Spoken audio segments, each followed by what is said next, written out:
Exactly. Because it's easier to manage. A stick of butter. We whack the off. ounce scale?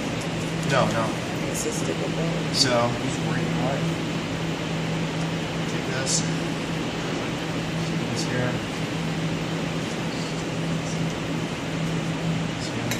Like 2 tablespoons. Put this back up on the cart for me, please. No problem, sir. Thank you. Yes, please. Thank you. He was just thinking. All right. Now, I'm going to demo the Chasseur, right? It's got 3 ingredients in it. And I'm going to explain to you how we would do the Diable, which just has cayenne in it, right? Diable is the devil one? Yeah. So, are there any shallots or shallots on that cart? I don't see any. So I'm going to need an onion, unless we got some shallots. Is there shallots in there? So somebody grabbing an onion, please?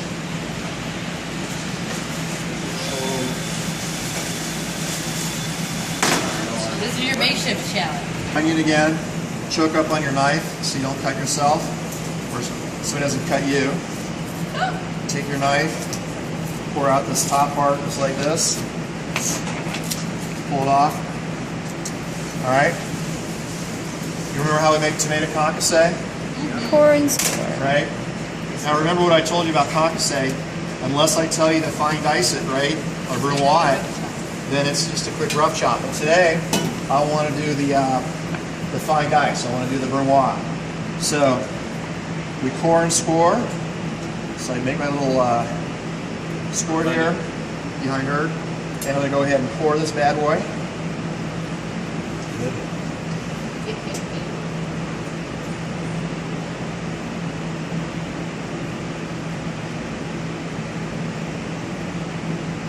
We need to work on sharpening our knives, so I need to teach you guys how to do that.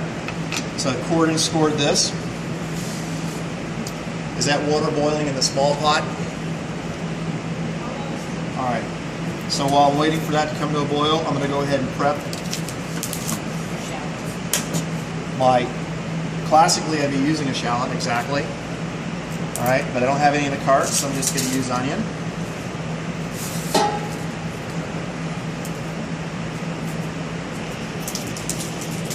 Going through the standard process of peeling. Get it down to what?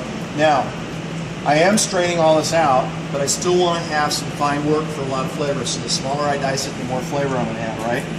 So this is all part of my basic reduction, right?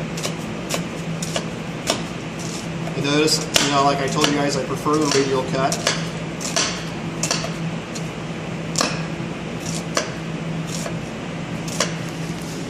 It's going to come in.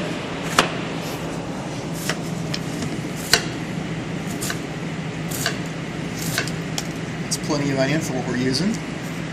I'll set this off to the side. Now, I told you that I'm going to use my parsley stems as auxiliaries, as accessories, and my tarragon leaves as auxiliaries. So I'm setting my auxiliaries off to the right.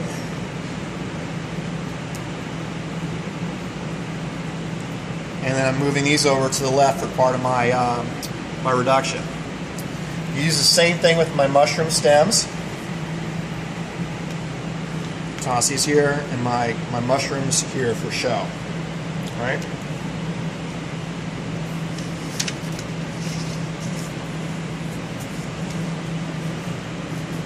Oops. All right. Water's boiling. All right. I'll need the spider from the. Now, this tomato is already sort of ripe, so I don't want to leave it in this boiling water too long, or it'll over-tenderize the flesh, right? And then the flesh is mushy, and it's not very desirable. So I just set that in.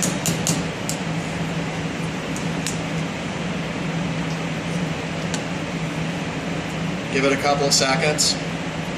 And this is usually a pretty quick cooking process. And what I'm doing is I'm actually kind of trying to look at the skin here I'm looking for it to wrinkle in a couple of places.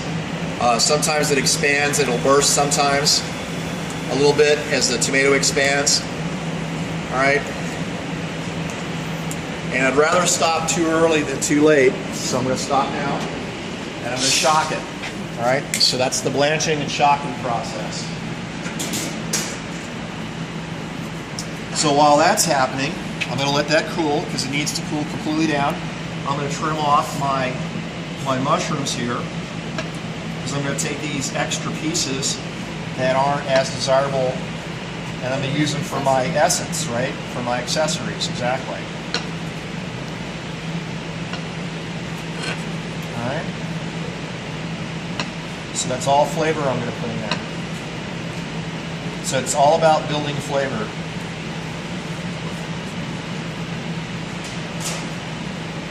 Get all that going.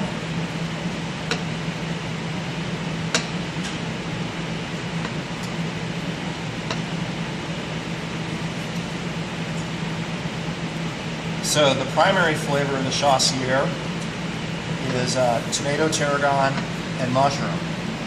So I've got my tarragon stem, I've got my mushroom stems, I've got my tomato just about ready. So all this over here is basically going in as an accessory flavor only, right? Yes. Now, thinking ahead, I know that I'm going to brown the mushrooms, so if I brown the mushrooms in my pan to start with and take them out and set them aside, they're done, so they're ready to go, and I put that flavor in the pan, so I've added more mushroom to the pan, right? So I'm keeping all that flavor concentrated. So I'm doing a real essence here, right? Not just a fake essence, but a real essence, right?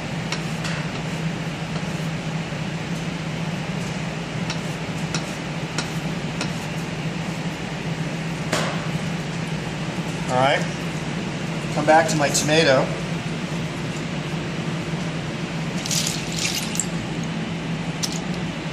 Come back to the part where I scored it.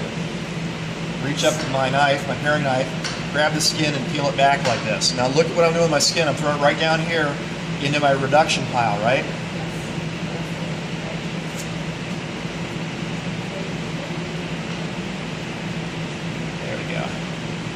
Peel that off. And if you feel the flesh, it's not gritty. Go ahead and feel that. If it were gritty, that'd tell you it's overcooked. You'd actually feel part of the flesh coming off the tomato. All right. It may be a little bit harder to peel, but you're going to get a much better product out of it by doing it this way. Okay, that skin's got a lot of flavor in it, so I'm going to use that for my accessory. And then I'm going to take all my seeds and all my guts of the tomato here in a second, and that's going into that same pile, right? Because I only need the flesh for my fine knife cuts.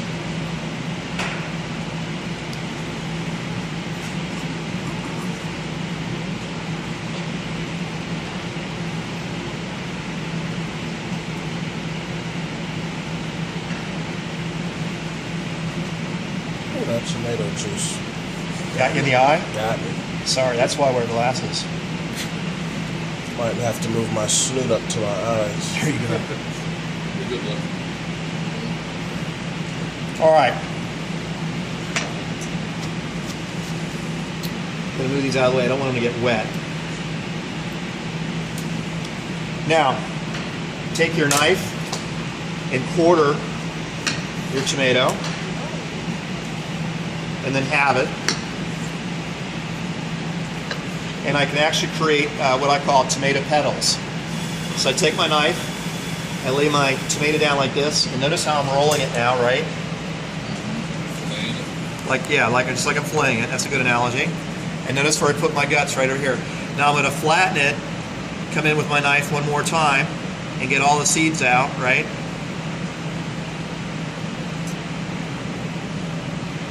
And get a little thinner cut here.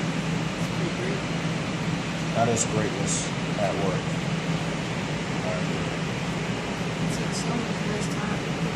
All right. now, as you can see, I have these beautiful flat pieces. In just a second, I can go ahead and cut them into strips and cut them into dice. And it's real easy, right? And then I get a perfect cut every time. I fully learned that last time. That's why you guys get different chefs all the time, because you got different tools to share with you. That is That's crazy what it say right in the there. book. Huh? They say it in the book to do it like that, but Chef didn't show us like that. He showed us the squeezing and the peeling like an orange. Yes, squeezing is really good if all I want to do is a rough chop, right? Right. But I want to do more than a rough chop. I want to do a really fine cut. So this is really to my advantage to do it this way. Now this is all right here. This is not trash.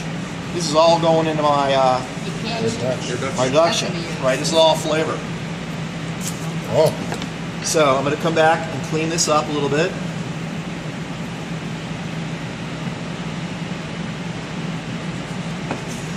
So this will go into the reduction. If you cut too much off, is that a problem on accident? Yeah, it can be a problem, so you just gotta be a little careful. And I'll show you here in a second what I'm trying to achieve. wasn't that bad. It's bad. Wasn't chocolate bad. It's really easy and I can press it down before you can like.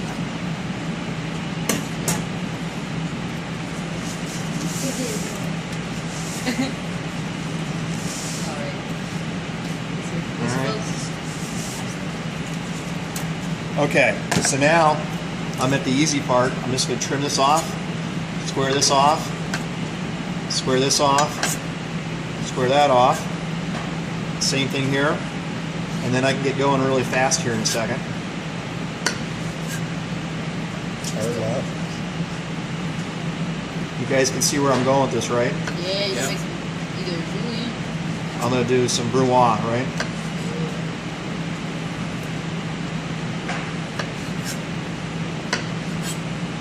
What's that noise I keep? Dusty's over there on the cutting board. What's he chopping? Apparently mushrooms. Alright? So,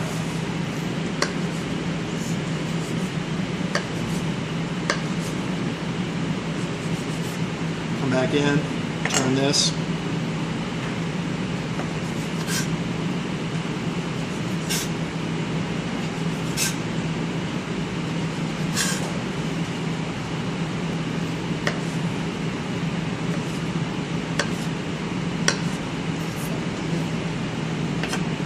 And you can see how quickly you get some nice brunoise cuts here, right?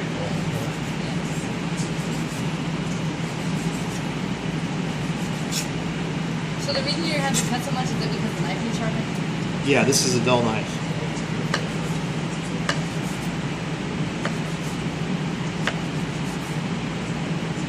And is it frowned upon if you still have like one seed in there? Or two seeds? In fine dining, it'd be very frowned upon. You could lose a star in your restaurant for having a seed in there.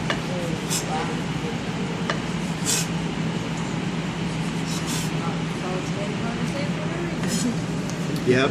By definition, cored, scored, peeled, and seeded, right?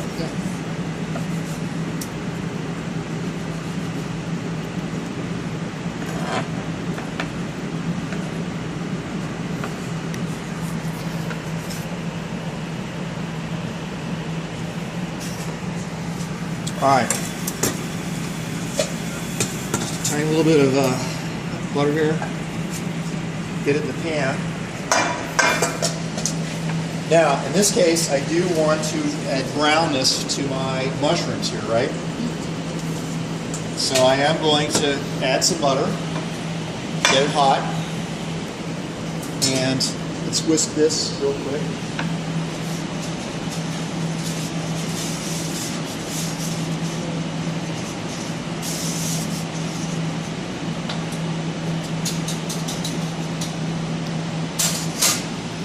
Now, the thing about mushrooms are mostly moisture, right? So you don't want to do it at too low of a temperature. You actually have to have a really high temperature for your mushrooms to brown, right?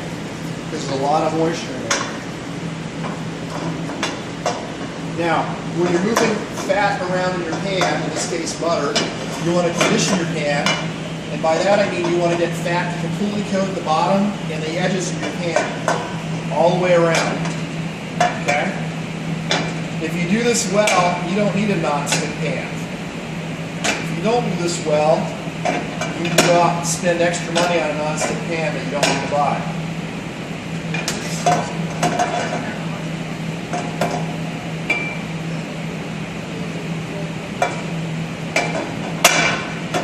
Now, you always start with a hot pan, then you add your fat to it, all right, and you wait till you get the temperature right. So when I put these in, if they don't sizzle, it's not hot enough. So I'm just going to take one, give it a second. I can see my butter starting to sizzle a little bit. Nope, it's not there yet. And what I'm going to do is after I saute these, I'm taking them out, putting them in this bowl, because I got mushroom flavor in my pan now, so I'm intensifying that flavor without wasting. If I do it in a second bowl or a pan, I'm leaving that flavor in the pan, all right? And I'm all about flavor, right?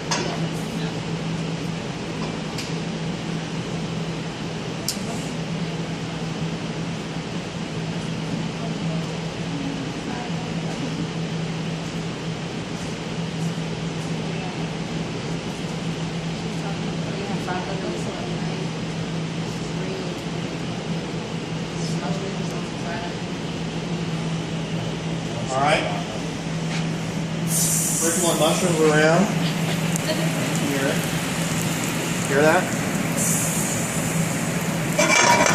And then you give it a shake and you let it sit. You ignore it, right? Because the temptation is going to be to do something and you don't need to do anything.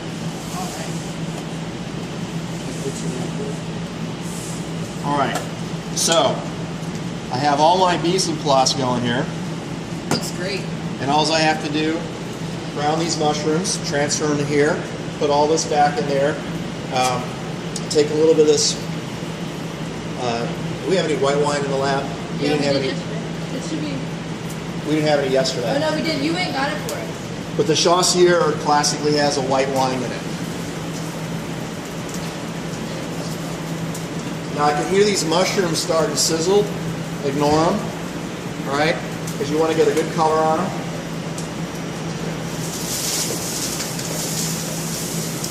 As you can see, we got some good color going, right? And you can smell that color, right? Doesn't it smell good? All right? Oh. So, back on the heat for just a second. No, this is the white wine. All right, watch out. That's the white wine you gave me. Okay. Add my essence, essentially. Jeff, do you want this white wine vinegar? What's that? Do you want this white wine vinegar? That's from yesterday. Yeah, let's use we'll use red wine. Ah, so more.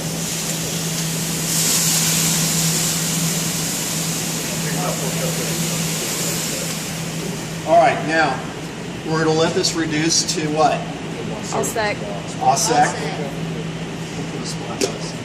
Just a splash. As my daughter likes to say, a smidge. Freestyle today. Oh, smell that. So the secret to this is if you know what you're going to make, you know the ingredients, which you have to learn in advance, you can go through this really fast. If you have to keep flipping back and forth to your cheat sheet, trying to figure out what's next, you're going to find yourself way in the hole. So between now and not next week, yeah, partly next week is the way our schedule got changed around. You want to really know these sauces, because on practical day you're doing 7 sauces and you don't have time to be thinking about them. You got to be doing a lot of cutting and a lot of prepping. So if I was doing 2 sauces that had tomatoes in them, I just cut all my tomatoes at one time for both sauces and I'd set them aside. All right? You know, I'd even put them on a paper towel and say, for this sauce, for that sauce. You know, whatever I had to do to keep it all organized. Right? Now, once again, the temptation is to rush this. You don't want to rush it. Okay? Let it reduce. I got the heat up as high as it's going to go. It's not going to go any faster, so I'm not going to worry about it. okay? But if I were working on my next sauce, I could be prepping my next sauce. I could get my mise en place together. I do that. But what you don't want to do is go too far from your sauce, because if it evaporates all the way down, what happens? You're in trouble, right? Yeah. You got a scorched pan, which is not what you're trying to do. So keep coming back, keep checking your product to see where it's at. And you can smell these flavors. You can smell the mushroom, you can smell the tarragon, you can smell the tomato and the wine. And the wine actually gets sweeter as it reduces. The sugars become more concentrated.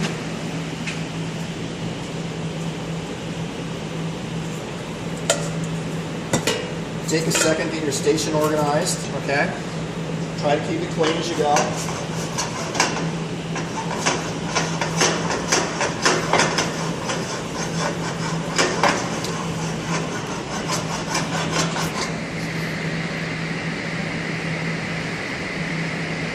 All right, watch out, coming down. So you take your ladle, you get your Demi. How many ounces does that ladle hold?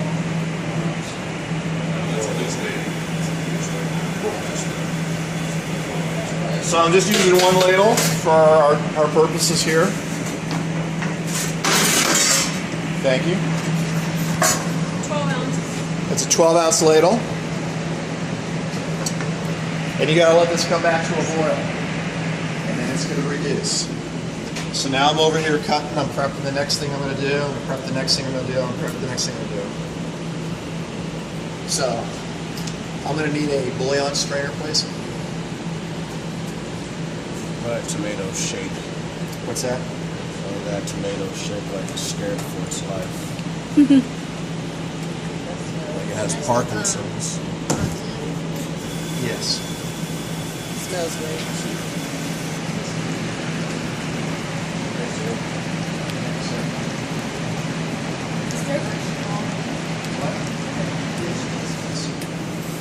It tastes like licorice. It's got a kind of a powerful potent flavor. Are you guys know what this is? Oh, yeah, this is a little Except bit. You for can smell it. it almost tastes like a jelly bean, right? Yeah. See, that's why you guys need to taste this stuff, because that's how you find out. Now, the amazing thing is that when you taste it in this dish, it doesn't have that. It doesn't have that flavor. It has a completely different flavor to it when you taste it in the dish. What? It tastes like a grape jelly bean. Yeah. Or licorice. Dogwood? Which is grape jelly bean. It's what they used to make. You need to do it like how bacon does it. How bacon does it, where you close your nose. When you open up your nose, then you can taste it like that. It grows down there. It definitely does. Oh yeah, the dogwood tree. Yeah, gotcha. Sorry.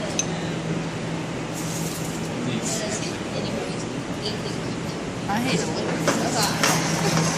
Now, we're talking about nappe. As I swirl this, I see it going up the side of the pan there, right? But there's no coating, right? Right.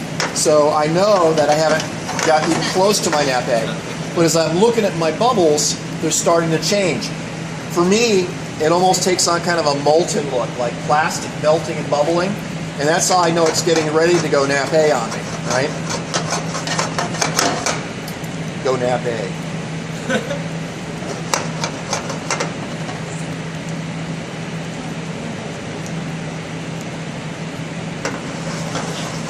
Now, if you use a smaller pan, it takes twice as long to reduce. So you want to use a flat bottom, wide bottom pan like this, or a saute pan. You can reduce it twice the speed. What's that? Right, more surface area for the liquid to reduce.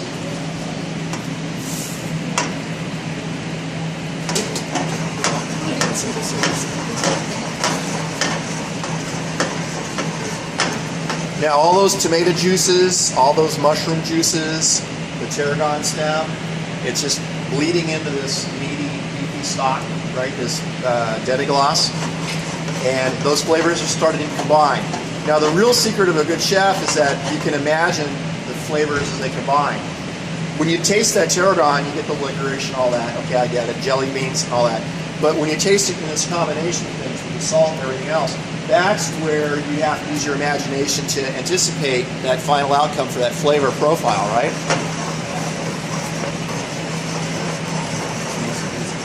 Yeah, and you can notice the smell is starting to change. It's evolving as the flavor evolves.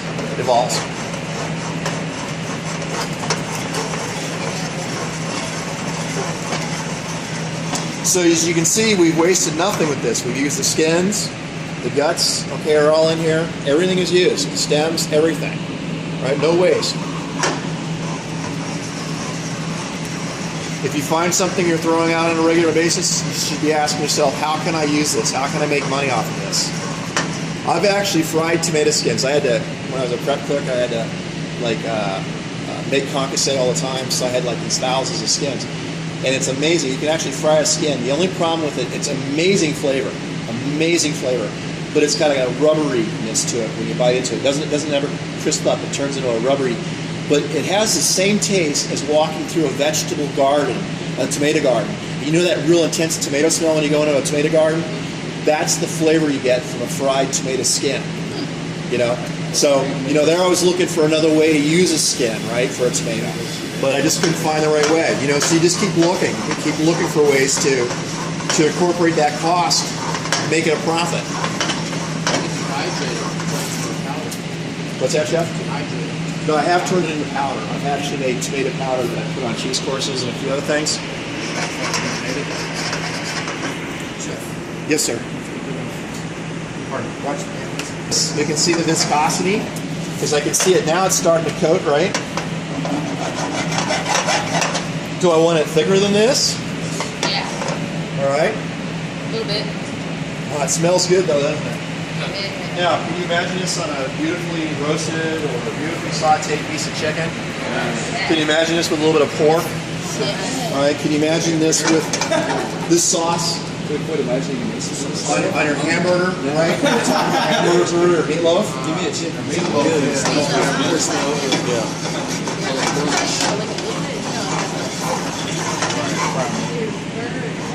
All right. Maybe already signed up for this. Greens or some asparagus.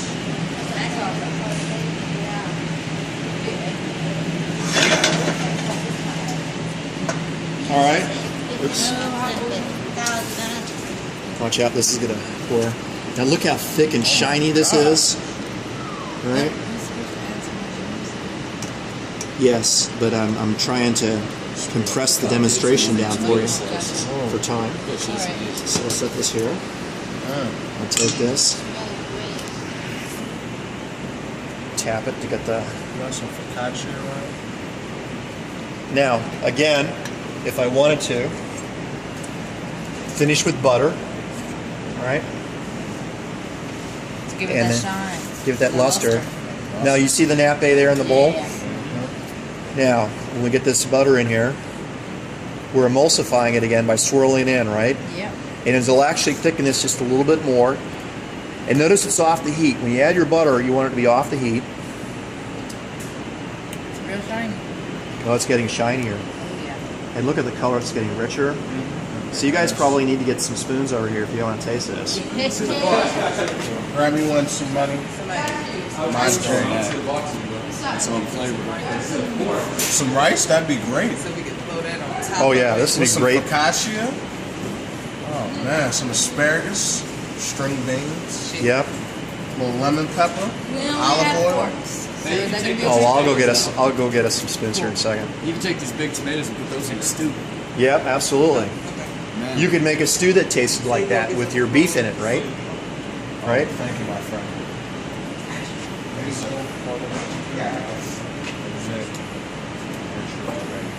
What? All right, and I'll go get you some spoons. You guys can taste this. Don't do that. This is the technique you use for every demi. Now, if I were doing this with the Diablo, it'd be the shallots, the acid, reduce, add my demi, reduce, add my demi, reduce, strain, and then finish with cayenne pepper. That's all you gotta do for the Diablo. All right, the Chasseur has those 3 ingredients: mushrooms, tarragon, and tomatoes. The Bourguignon has got the mushrooms. It's all right there in your handout. So take a quick look at that and go ahead and knock out a couple of sauces. Let me